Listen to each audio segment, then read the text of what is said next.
I'm Lara from Lara's Canine Solutions.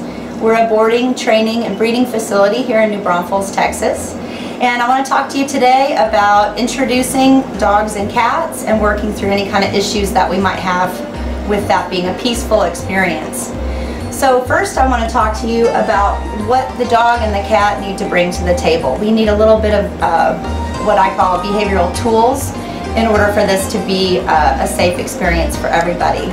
So this is Sasha. She's a year-old German Shepherd from Germany. And you'll notice right now she's doing a long down stay. She can stay for 20-30 minutes and she can stay with distractions.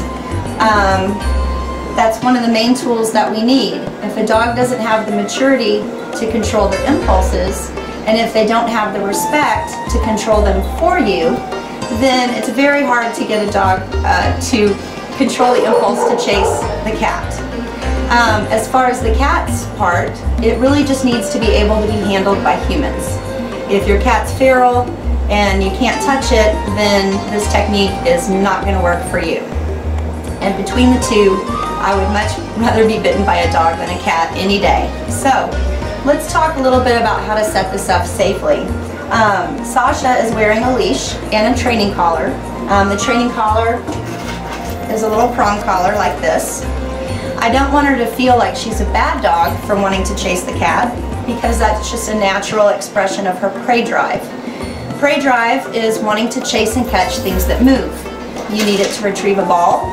That would be a good manifestation, or to go get and bring back a bird for hunting. A more serious manifestation would be chasing cars or predatory behavior. So Sasha has never met a cat, and the cat has met a couple of dogs. She's pretty confident. Before I pick up the cat, I'm going to make sure I have a couple of towels. One I'm going to put in my lap, and one I'm going to have around the kitty. You don't always have to wrap the kitty, it just depends on how friendly they are.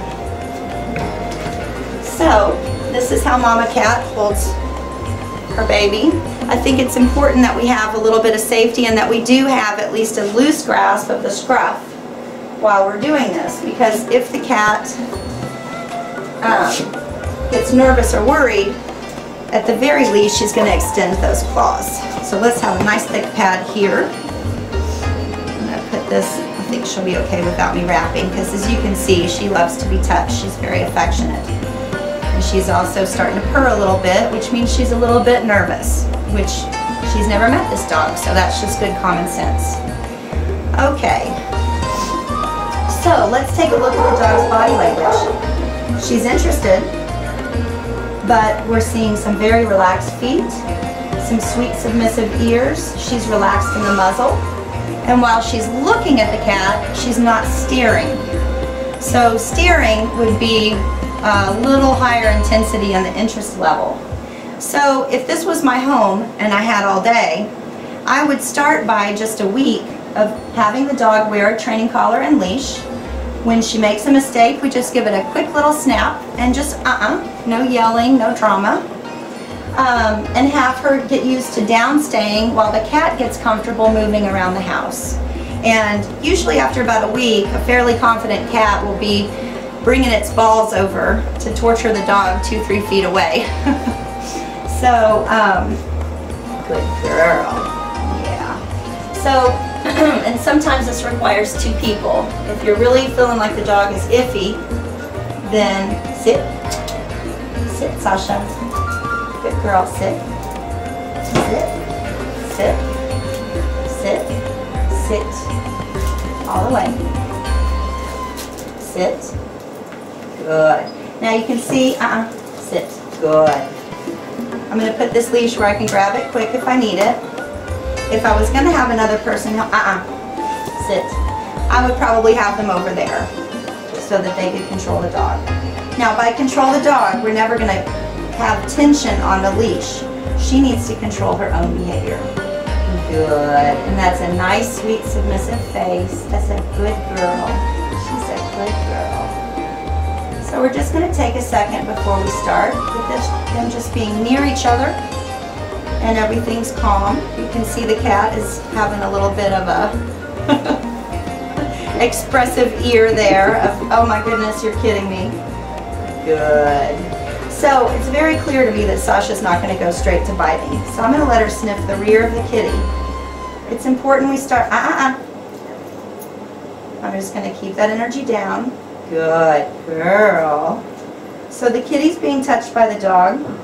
If the kitty gets aggressive, I can immediately get her off me over here. If I need to, give her a little shake, nothing violent, but just like Mom would do. You can also blow on them if they need you to. Easy, easy, easy. Good girl. Easy. Good.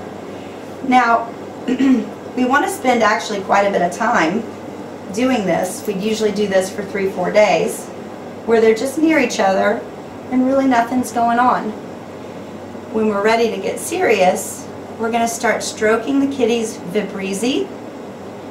This is where cats have some of their scent glands, and when cats rub their face on you like this, they're literally telling you that you're their person. It's a sign of affection, and it's a positive way for a cat to mark. Dogs also have scent glands on their vibrissae. The vibrissae are the long whiskers here that help them navigate in the dark. Good. So now I'm telling the dog that it belongs to the cat. And then I'm putting the dog scent on the cat that it belongs to the dog. Easy. Good girl. Good. Good. See. Good girl. Now you can see there's definitely a little prey interest. And again, that doesn't mean she wants to kill it. It just means that, you know, it's going to move. She knows it's going to move. She's interested. She's not sure why. Good. And if you have a dog that you're real uncertain, especially one that may have lived on the streets, possibly hunted small animals to survive, easy. You would definitely want to start with a muzzle. A muzzle is just a tool. You would get the dog used to it first. Tell them how beautiful they look in their muzzle. Hi. Good girl. Good. Okay, so with these two, we're already ready for the next step. I'm going to move over here a little bit. It's cold in here, so I gave her a little mat. Sit, stay, down. Good job. Now, I really want to avoid the two faces together, because we know, even though this is a sweet kitty, there's definitely going to be some hissing and scratching. Stay. Good girl. Okay, the claws came out. There's a little bit of tension. Easy. Easy. Now, even though the dog isn't doing anything wrong, I'm going to keep the intensity down for the kitty too. Come here, kitty, kitty. Come here, kitty, kitty. Oh, goodness. Oh, goodness, it is horrible. And again, normally this process would take, you know, at least a few days. In some cases, a few weeks. Good. Stay. You're all right. You're all right. So she's telling me that's too much. That's too intense. She needs to feel safe.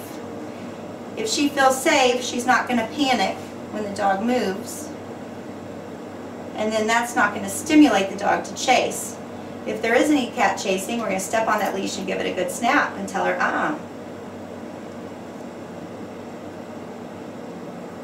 Good. A good dog has a very well-developed sense of who's in the pack and who isn't. So a dog like Sasha could very well sleep with this cat here, knowing that she's now part of the pack, and still keep the feral cats out of your yard. Yes. Good. Good. Everybody's so good. I know. So this would be a great time to watch something on TV and just let time pass. Okay, moment of truth when the cat runs away. And she stays. Nice job. Thank you. I hope you enjoyed that, and we look forward to seeing you here at Lara's Canine Solutions. If you'd like some help with any issues you're having, call 830-904-4863.